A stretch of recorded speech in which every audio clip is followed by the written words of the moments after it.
d'investisseurs et d'entrepreneurs qui sont là pour rester et qui ne vont pas disparaître du jour au lendemain. Évidemment, il y a des petits nouveaux qui sont choqués, qui sont surpris par la volatilité du marché, qui prennent peur et qui s'en vont. Mais la plupart des gens que je connais, qui sont dans l'écosystème depuis 2017, sont là pour rester.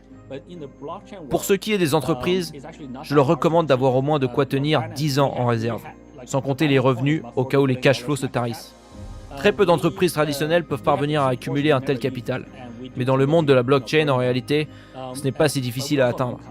Chez Binance, avec la Binance Coin, dont la capitalisation boursière totale est d'environ 40 milliards de dollars, nous avons une portion allouée à l'équipe que nous n'avons jamais utilisée et qu'on s'est engagé à brûler, mais nous avons aussi des revenus qui sont de l'ordre de dizaines de milliards de dollars.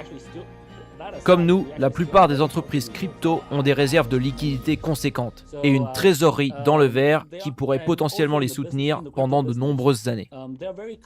D'autre part, dans le secteur, les entreprises ont tendance à avoir un business model très clair et très simple, qui dégage des revenus.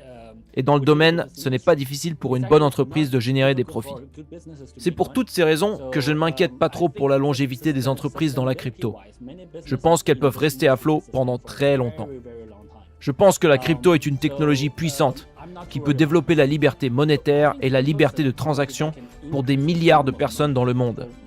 Historiquement, quand on rend possible et qu'on favorise de nouvelles formes de liberté, sans sacrifier d'autres aspects comme la sécurité, le respect de la réglementation, la facilité d'utilisation, un coût bas, etc., quand on développe ces nouvelles libertés, on constate que la civilisation avance.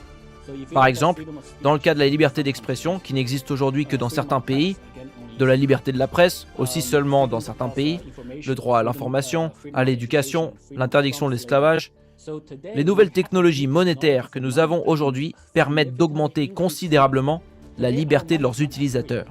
L'argent, tel qu'il existe aujourd'hui, n'est pas si libre que ça.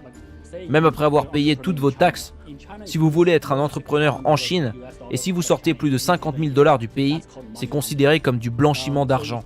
Les crypto-monnaies nous donnent plus de liberté dans un cas comme celui-ci.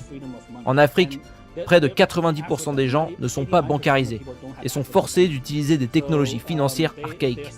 C'est pourquoi je pense que ce que nous faisons a vraiment de l'intérêt et du sens. En même temps, nous voulons rester 100% conformes aux normes en vigueur, causer le moins de problèmes possible et ne pas transiger sur les aspects critiques comme la sécurité, tout en permettant à nos utilisateurs de jouir de ces nouvelles libertés. À titre personnel, je pense que c'est la chose que je puisse faire